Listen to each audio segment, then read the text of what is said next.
Good morning everyone and welcome to another episode of Gardening with Edibles Facebook Live. My name is Jacqueline and this is Wilson. Hello everyone. For this round of the Gardening with Edibles program, we'll be distributing another 400,000 free seed packs to households.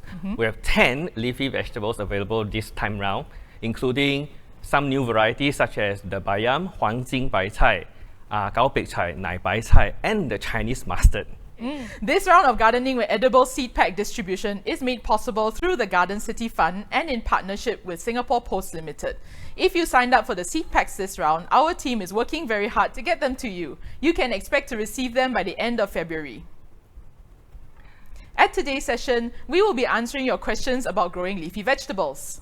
And you can catch up on episodes of our past live sessions, as well as other tips on gardening with edibles on a playlist that's available on NParks SG YouTube channel.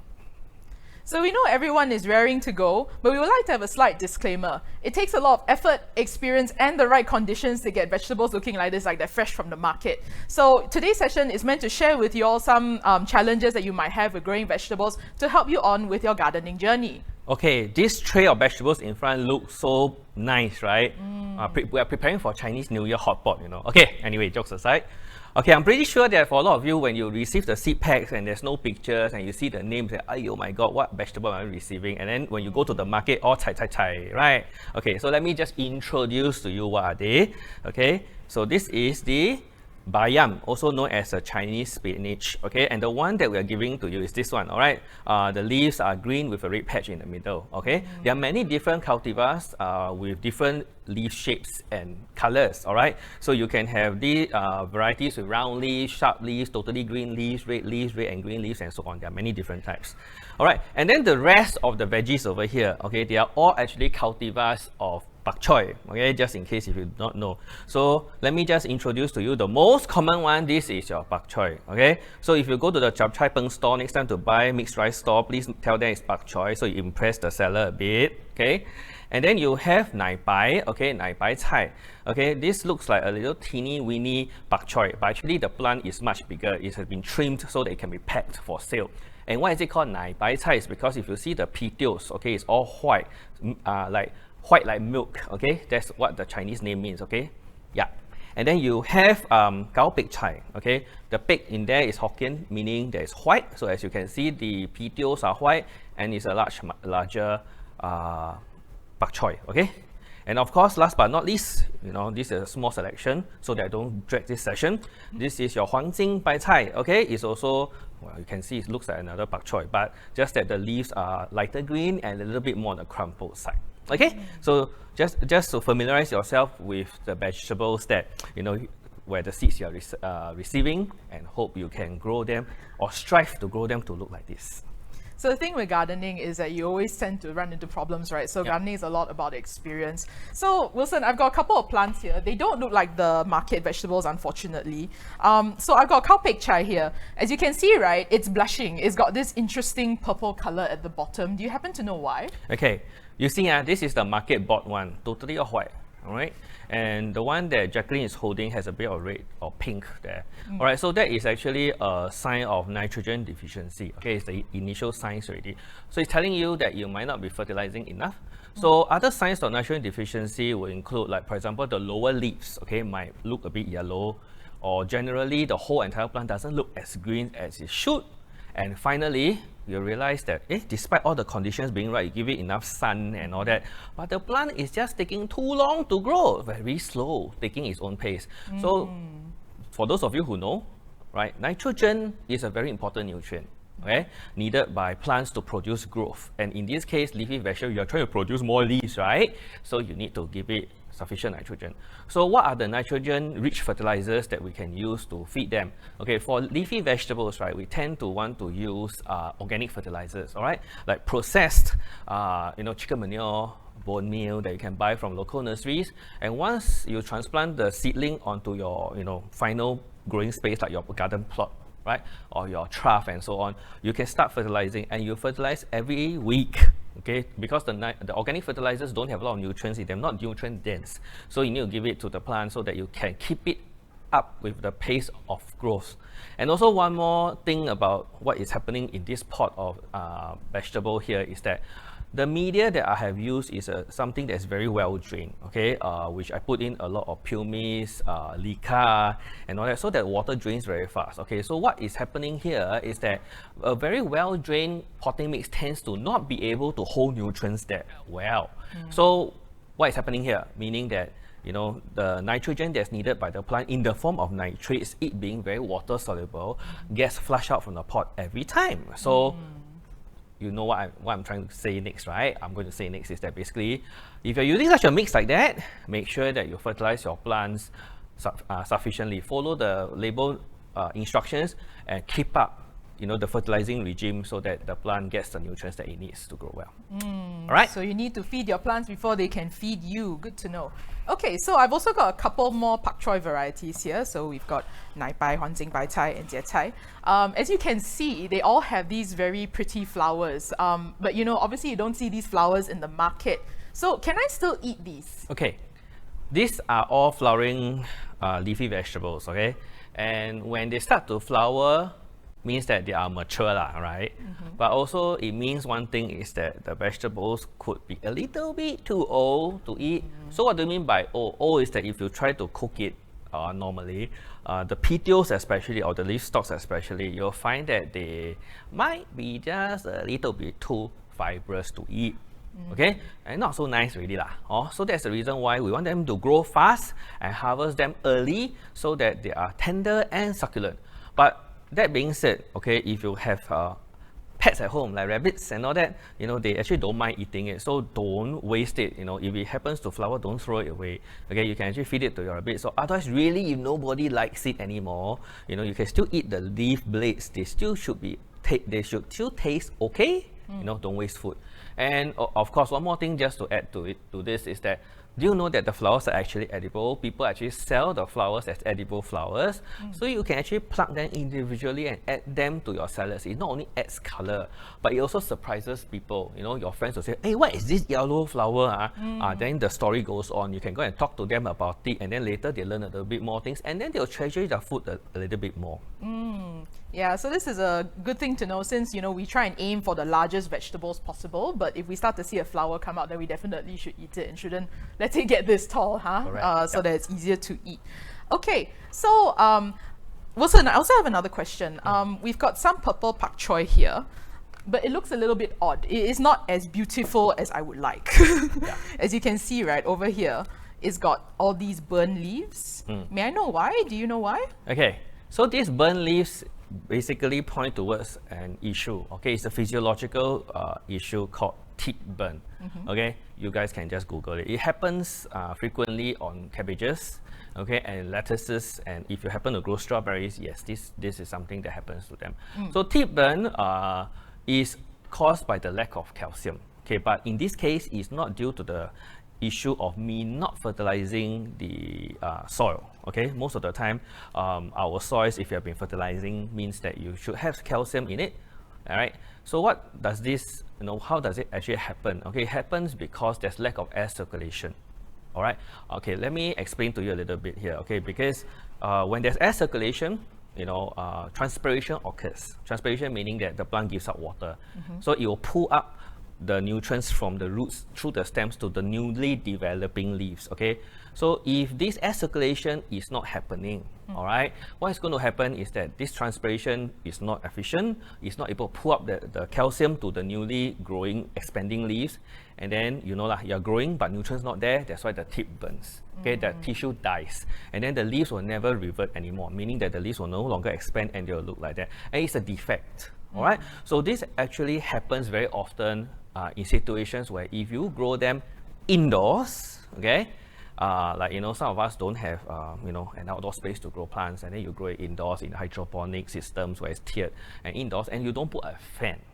So air is stale, and that causes this to happen. All right, and of course, if your lights are too strong, you know, too intense, very hot, you can also cause this to happen. As well as if you happen to have an outdoor garden, all right, and if you grow it in the tent and the holes are very small and there's no air movement inside, you get things like that. The leaves will crumple like this, and then the leaves also cup. You notice they cup like that because of the heat and the lack of air movement. So at the end of the day, this is something that I don't really say, but air circulation is actually pretty important when you grow plants, not just leafy vegetables. Yeah. I mean, like, you know, if you're stuck in an MRT and there's no space between you, there's no air flowing, I also feel like it will crumple up a bit actually. So, yeah. Okay.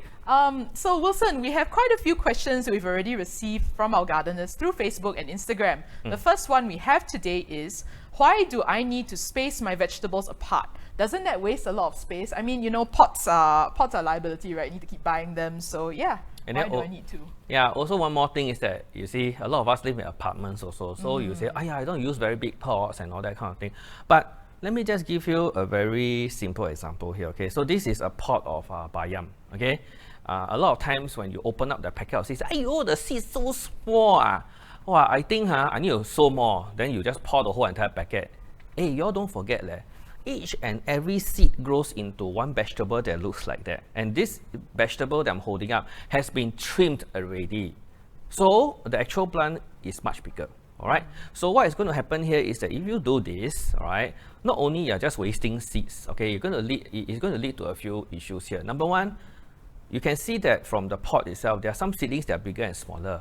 Correct or not? So it's very uneven. All right. So when you transplant all these seedlings into your plot or into your plot or your pot or your trough, you're going to realize that your plants are going to be very uneven. Your output is going to be uneven. Then, you know, people criticize you don't know how to grow vegetables. You see. So then the next thing is that you want to transplant this, right? I always get a lot of questions. People ask me how to transplant. I say you try one by one, slowly take out one by one. You know. Then later what's going to happen is that you're going to damage the roots, right? Then the seedling die, right? So you're asking for trouble, right? So at the end of the day, if you want to sow your seeds in a pot like that, a community pot like this, you scatter sparingly, don't put so much, all right? And then take into account of how much space you have. Hey, this one can grow one big field, you know, a lot. So you're wasting seeds, then the rest of it, you say no space to grow, what are you going to do with it? Correct? So don't waste seeds. Seeds are a precious resource, okay? So then on the other hand, if you have done something like that, and you say you're scared to transplant, scared Wilson scold you, right? So what you can do is that, okay, nothing goes to waste. Let it grow up a little bit more. Then you can actually harvest it and use it like microgreens. You know, again, like flowers, like that, add it to your salad. Like you see this bayam red color, you put into your salad, wow, got red color. Wow, then people say, what's this vegetable? You can start talking about it. Actually, you made a mistake, but you can show off saying, oh, I grow this Chinese spinach microgreens. Show off a bit. So this is a bit like fancy taugeh, isn't it? These are basically sprouts. So you just trim from the top and add it? Yes, you can. So these are things that you can, these are ways that you can overcome you know, mistakes like this. All right. Everything's a learning experience lah. Yeah. Okay, so the next question we have is that the next question we have is overcrowding the same as dampening off? Okay.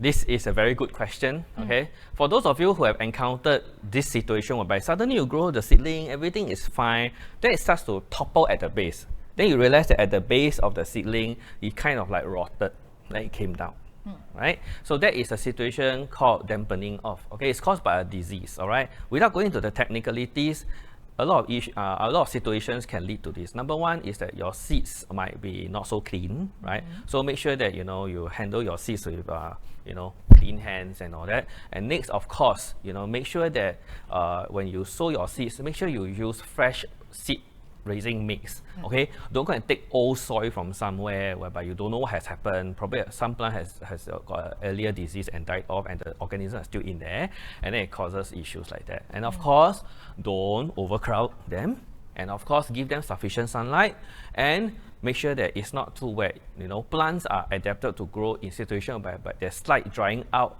before you water again. Don't always keep it moist and inundated with water at the root zone. Then too wet, it will cause the disease organism to have a good chance to affect your seedlings and cause dampening off. All right? And once it has already happened, there's very little you can do. And I'm pretty sure a lot of you don't want to use chemicals to prevent all this. So prevention is better than cure. Follow those instructions I shared with you. Make sure the conditions are correct. Then you have a better chance of success. So your garden hygiene is actually very important when you're starting seeds. Yeah. Yep. Okay, so the next question we have is, my plot is shady and the soil is wet. The plant growth is still very slow after a month. Please advise. Okay. just to let you all know that all edibles, or should I say most edibles, including the ones that you are going to grow from the seeds that we're giving out, is that they are all sun-loving plants. If you go to Lim Chu Kang, look at the farms, and even you go to a community garden, allotment gardens, you see people growing leafy vegetables, it's all under the sun one, what?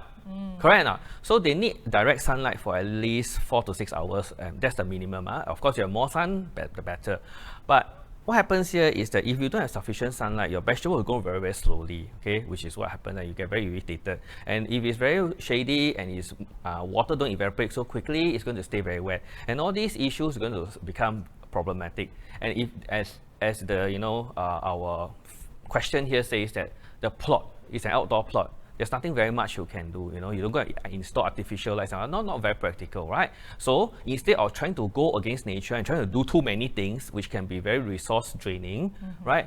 What I can suggest you to do is to grow something that is suitable for the plot. So if it's shady and wet, okay, there are plants like pandan, that can take these kind of conditions, and you grow the right plant at the right place so that gardening is stress-free. Yeah. Yes, I mean, you can change the soil, you can change the water, but it's very hard to change sunlight, right? Yeah. So if you would like to learn more about various plants and what needs they have, you can visit our microsite and download some of our brochures where we have curated some of these plants for you to learn about and to grow at home as well. Okay, so the next question that we have is, what do we do with the soil after harvesting, and what can we mix in it to revitalize it? Okay, this one needs a demo. Give me a minute. Yes. Okay, so before I start mixing soil, all right, I wear a pair of gloves. In this case, I'm putting on latex gloves, all right.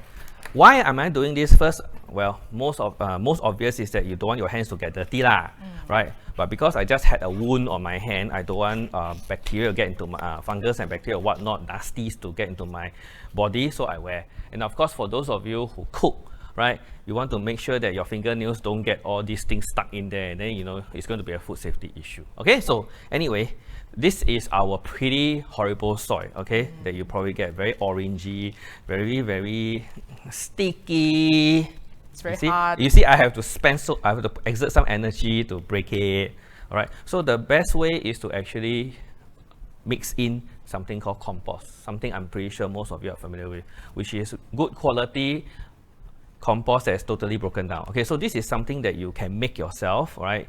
You use your spent plant waste and all that and put it at one corner to break down. All right, so this is compost. All right, so anyway, to keep things easy for you, okay, I'm going to show you that this is the soil mix that you have. All right, so what I'm going to do is I'm going to take one part of it, I just take one handful.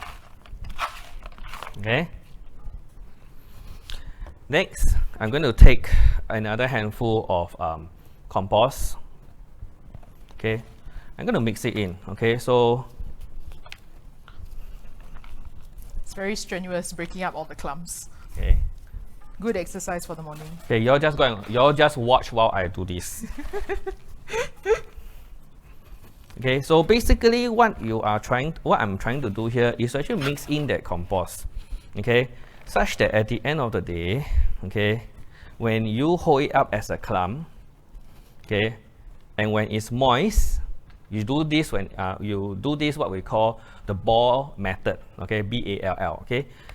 You try to squeeze it and make it into a ball, and if you use your finger and try to press it, it should just break apart. Okay, what does this mean? It means that the soil is fireable. Okay, it then have sufficient aeration and drainage so that the roots can penetrate. Air can penetrate into the root zone, so supplying your plants with oxygen, and water can drain out quickly. All right, because you don't want your plants to drown in there. So this is what you are striving to get. So if you notice that it's still very sticky and all that, all right, but this sample is good enough, all right. But if you find that your soil is very sticky and all that and still not, good enough, right, you can add in more compost and you slowly mix. And then the thing about it is that when you are doing this in your garden plot, all right, you don't need to add so much compost that you go down 1 meter down. You don't need, because all your leafy vegetables have very shallow root systems. They need about 15 to 20 cm, that's good enough. That's why you see most of the time when we grow all these things, right, we grow them in a trough that is about 15 to 20 cm depth. That's good enough. All right, so I hope that helps. Okay, So the next question we have is, should we rotate the crop if we plant in a garden bed style? So Wilson, tell us what crop rotation is. I assume it's not you take the plant, you spin it around, right? All these terrible jokes. She's trying to be funny lah. I know morning, some of you probably haven't wake up watching this on your bed, right? Okay, so laugh a bit. All right, so what is this crop rotation all about? Not rotating the pot, okay? But it's more about, you know, not growing the same crop again and again in the same area.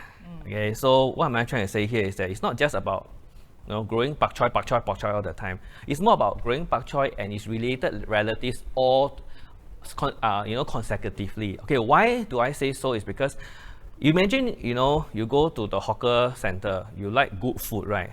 Then every day you get customers going there and they don't want to go home, right? They keep buying and every day they come. So what's going to happen here is that, likewise, if you keep growing pak choy, once a pest starts to come, they realize that, there's good food. Then you grow pak choy again, it's going to stay there, it's not going to go away, right? So this is a way that, you know, using crop rotation can reduce pest issues. So what am I trying to say here is that if you grow pak choy, the next crop you want to rotate it with might be bayam or Chinese spinach or kangkong, because this is a bit different family. But even better, if you can, try to put in things like maybe a legume, a bean family plant, peanuts, long beans, whatever space that, you know, allows you to grow. Why do I say peanuts and long beans? Is because they are nitrogen fixers, okay? They actually add nitrogen to your soil.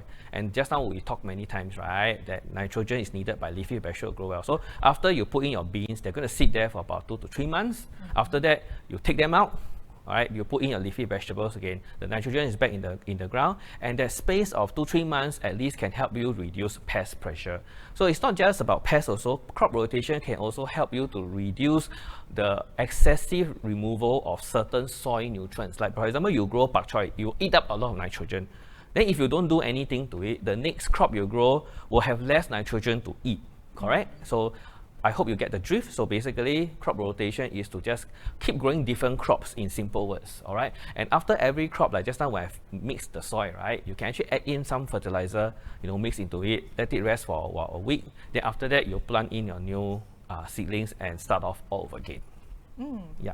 I mean, what's nice about crop rotation is that you also get to try new crops, right? You Yes. get to eat a variety of things as well. So that's a good thing to learn. Correct. So like for example, what Jack has mentioned is that it's really true, because last time when I started growing nai pai, right, first time round, wow, your relatives and family, oh, very happy. Your friends very happy to receive. Then the next time round you give again, they say, nai pai. The third time you grow nai pai again, they say, don't want already. We scared already. Okay? So it's good to do crop rotation, not only just for the pest and garden issues, but also people don't reject your products. Okay? Yep. Okay, excellent. So now we'll be answering some questions that were freshly submitted by our viewers today. First off, we have Jenny, and she's asking, what can I grow on a small balcony? My balcony also doesn't get much direct sun because of nearby blocks. Okay. This is a very, very good question, because a lot of us live in high-rise apartments, all right? And depending on how your orientation of the building is like, sometimes you don't get so much sun. So the thing about it is that if you really don't have sufficient sunlight, right, of course, if you're willing to invest, you can install artificial lights that I mentioned earlier, grow lights, and then you can still grow this. But for some of you who probably say, I don't want to spend so much to do so many things, okay, what you can do is that all these leafy vegetables, you can grow them at the windowsill or your balcony, whereby there's still some light. Don't grow it deep inside the house, okay? Just grow it near, just before the ledge, okay? Don't be a person with cooler litter, don't grow it outside, cannot. So you just grow it just before the ledge, where that's the brightest in your house, right? So let it grow a little bit. You can harvest the plants in the baby stage, which, you know, small little tiny leafy vegetables, not yet mature size, but not too small like microgreens, but they are small with several leaves, you know, that you see like that, but it's small. That is a baby green, okay, baby leaf. You can actually harvest those leaves and then add it to your salads. So you don't have to wait for so long, you know. For those people who grow these vegetables, need about 6 weeks to harvest, but that one probably you can 2 to 3 weeks you can harvest ready. So I think, you know, that is a quick way to overcome the lack of light situation that you have at home and still yet be able to enjoy your greens. Okay, so this is if you harvest, if you grow the seeds that were given by us. But of course, there are other plants that can also be grown, like Brazilian spinach and so on, that doesn't need so much light. And pandan that we mentioned earlier, yeah, these are alternatives you can grow if you really want to grow edibles at home. Okay, so the next question we have is from Andrew, and he asks, how do you determine that the plants and green veggies get enough water, sunlight and nutrients, and how often do you need to remix your soil to get sufficient nutrients? Okay, this is a very complex question because there are just so many things inside. So number one, whether your plants are receiving sufficient water is this, okay? Let me just use this vegetable as an example. You can see I hold up this 黄金白菜. You can see it's flopping. It's like that. By right, the leaf should be turgid, holding itself up, and it's very firm. Like that. You see? Can see? This one is like sleeping. So when it does this, it tells you there's a lack of water. Okay? In simple words. But of course, if it looks like this, flopping, and you touch the soil, you dig your finger into the soil, not on the surface, and dig into the soil and you feel. And if it's dry, and the plant is doing this, and the weather is hot and dry and windy, yes, it's lacking in water.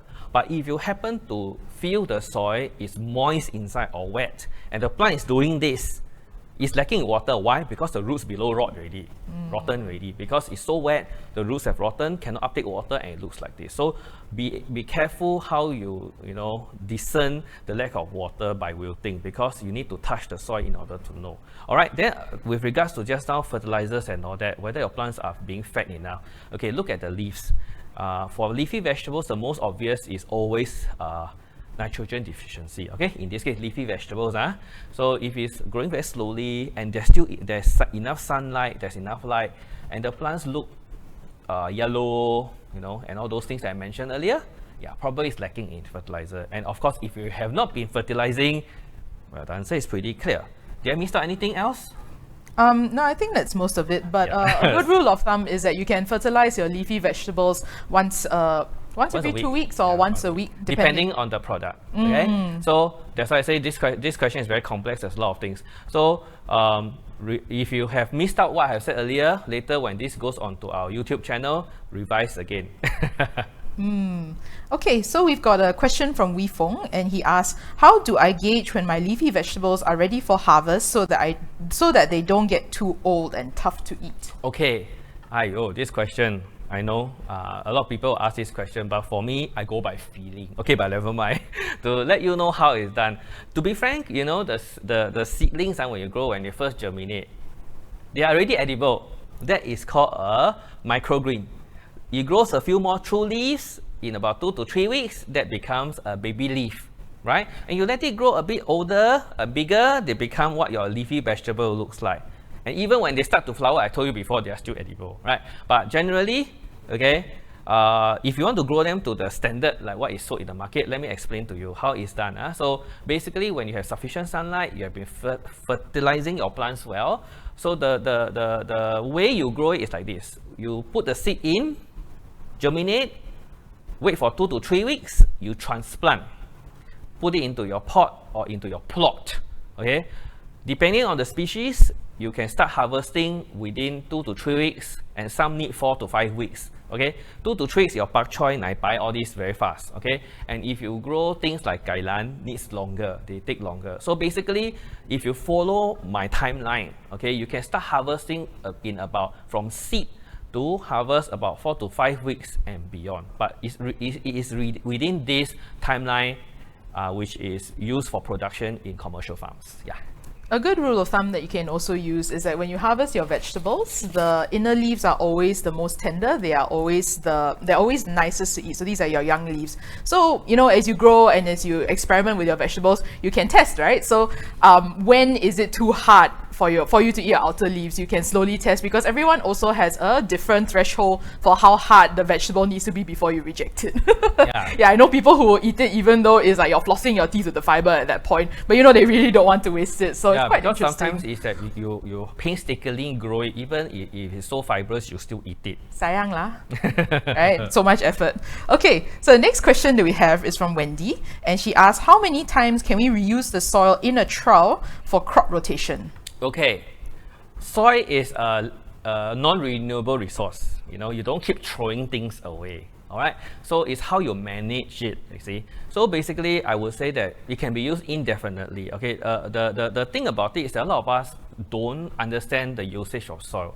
Soil needs to be managed. Okay, you feed the soil. You feed the soil by not throwing fertilizers, but you put in organic organic material like compost and all that. Because you know you need to amend the soil from time to time to make sure that it's fireable, it is conducive for plant growth, and you put in organic stuff to help to feed the beneficial microbes that's inside to help your plants grow better. All right, so it's just about that. So if you have infected soil, that doesn't mean you should throw it away. You can actually just leave it at one corner. Don't grow any plant. Don't go and water it for about 4 to 6 months. Let it dry out totally.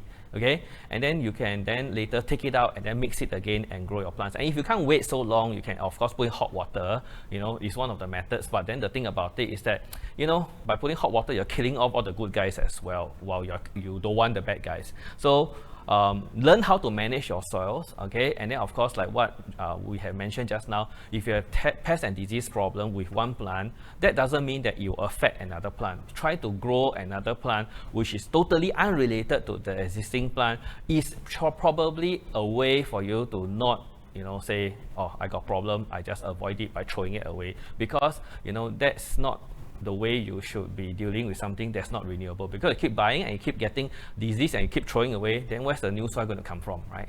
Yeah. So amending your soil with compost as well as touching it regularly, see whether it's still friable, see whether it's still soft, is a good way to make sure that your plants will continue to grow, and of course manage your pests. That's also very important. Okay, our next question is from Wei Ting, and she asked about any examples of low maintenance vegetables that I can grow. Okay. I always like to use this plant as an example. You can grow Brazilian spinach. Okay, you can grow it from cuttings that you buy from the supermarket, very easy. A lot of people who have grown it will tell you, oh, it grows like wheat. Okay, it's very easy to grow, doesn't need a lot of light, probably some filtered sunshine, and that's good enough, and it grows pretty quickly. You can harvest the leaves. Other things will include like your pandan, which is also pretty easy, you know. And at the end of the day, I always like to advocate this. If you are impatient, you got no time, you don't want to buy fertilizers, you got no space, wow, I tell you, very demanding, right? Yeah, but there are people like that. Well, because we are busy and we're working, right? So the easiest plants to grow is to grow microgreens, right? Just settle the seeds in a tray. Like you can grow tomiao, you know, you go and buy the seeds and you just sow. And then after that, within 10 days, they sprout. You can cut and you can harvest already, and you can stir fry a dish already, you know, your tomiao, which is done in 10 days, okay? So that is quick, easy. Within 10 days, there's no chance for any pests to come. There's no need to fertilize because the seeds have the nutrients for the seedling to grow. What more do you want to ask for? That is quite fun to do, huh? Especially Yes. easy. It's an easy win if you've just started gardening. Yeah. Okay, our next question is from Nixon, and he asks, my old soil has a lot of fine roots. How can we handle them before trying to grow a new batch of plants? Okay, if you are wanting to grow plants immediately into it, okay, then what I would suggest you to do is to then just, you know, go through the soil, break it up, take out all the roots, and then, you know, you do what I told you earlier. If it's very cakey, very hard, you know, you put in your compost. All right. But if you are not in a hurry, you can just leave it at one side, because your roots are actually, you know, organic matter. Eventually, it will just break down and contribute to the organic levels in the soil. So yeah, it depends on how rushed you are to get started. So if you're growing leafy vegetables, if you still have the stumps, it's good to remove that, because anything that's big, fleshy and wet tends to rot, and that does tend to introduce disease. If the roots are very, very fine, then like Wilson said, you can actually just leave them in the pot and continue mixing in compost to make the soil soft again.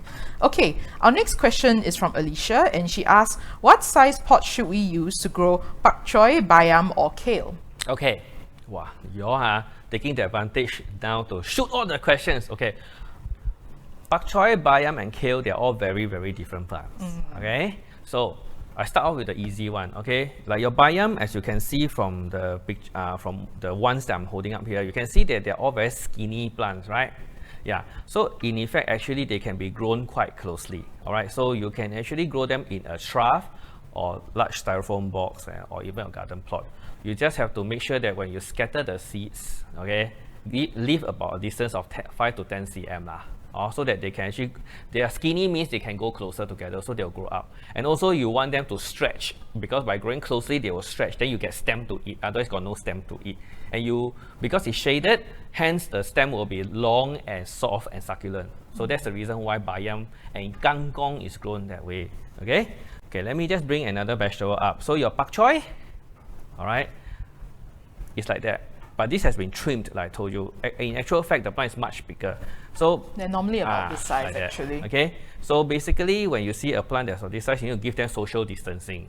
So make sure that you give them 15 to 20 cm apart. Okay, and of course, when you have your kale, your angmo kale that some of you like to eat, the plant gets very, very big, right? So it needs to be spaced further.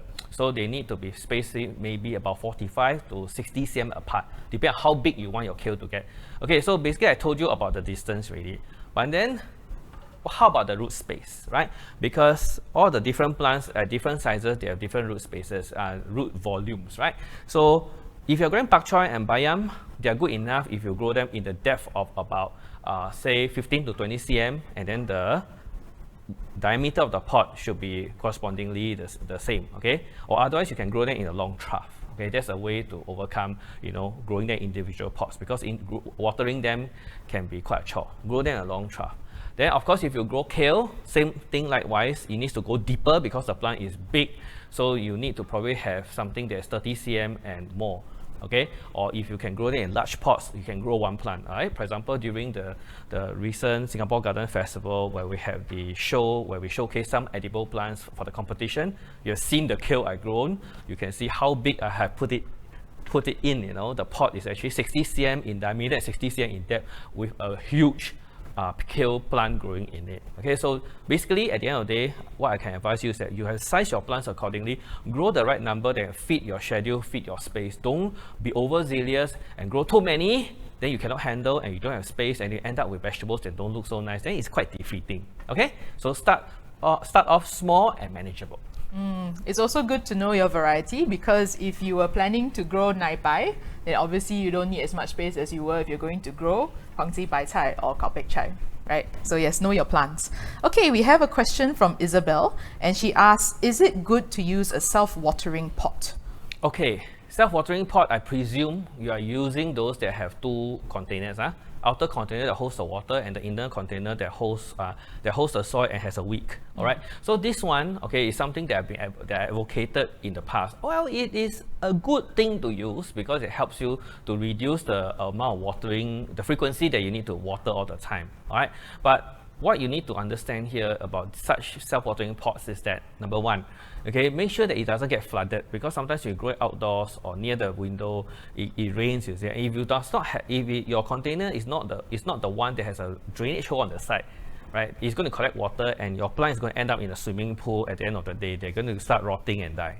Right? So that's one. Second thing is that it has to do a lot with your soil mix, how well this self-watering pot will work. Okay, you need to use something that is a little bit more on the moisture retaining type, so that it can take up water from the reservoir into the pot. So make sure that you do it right. If you use something that is too gritty, it may not work because it cannot uptake the water. But yet at the same time, you use something that's too moisture retaining, what happens is that the root zone will be too wet, and then you're going to have problems about nitrogen deficiency and the plants rotting and all that. So there's a fine balance. Okay, it's a good gadget to use, but you need to make sure that your soil mix is done up correctly.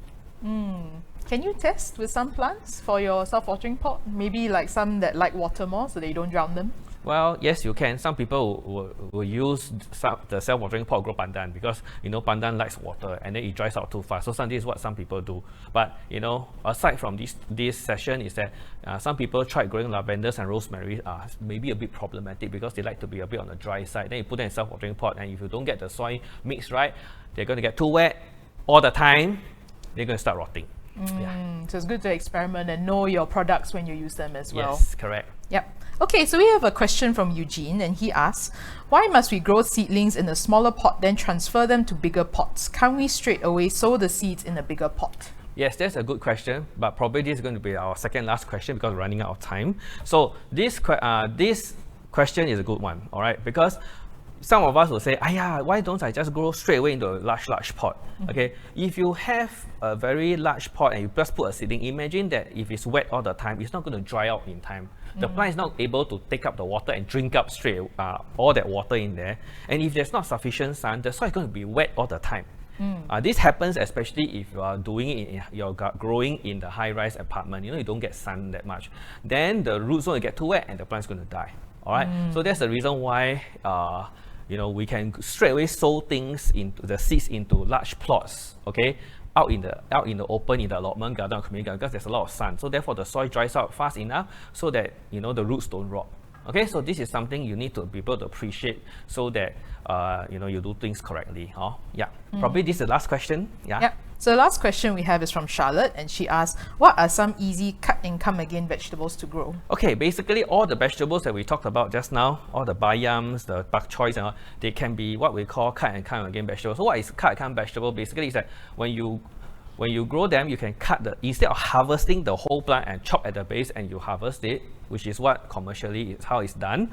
All right, what you can do is that you can harvest the leaves, the inner leaves, like what Jacqueline said, that are tender. You can cut them and then eat them for your meal, and leaving the plant to stay alive and continue to grow.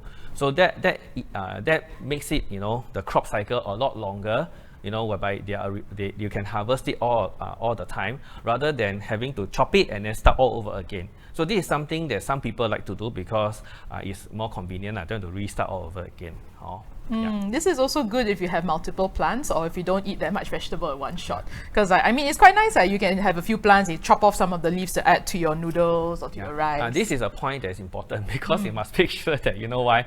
You don't just grow one gao pek cai lah. Then you harvest 1-2 leaves, you say, what am I growing, Then you tell your mom, please stir fry these 2 leaves, she'll look at you. Right? You need to grow a lot so that you can have enough leaves to stir fry. Okay, so you need to grow a lot of plants to provide sufficient material for you to cook if you're going to go by the cut and come again approach. Yep. Okay, so we've come to the end of the session today. It's always a joy to answer your burning questions. We hope you've enjoyed our first live session of the new year.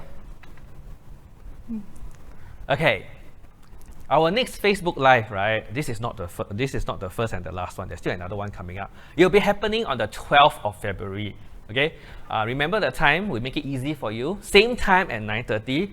Okay, our colleagues, Wong and Derek. Okay, they'll be up next to tackle your gardening questions, and where they will cover on the common challenges that you will face when growing edibles. Okay, we tackled some of it today, but they will be focusing their efforts to help you with common pests and diseases. Okay, so please make sure you tune in with us because their sharing will help you to grow your edibles better, and so to ensure your success rate is increased.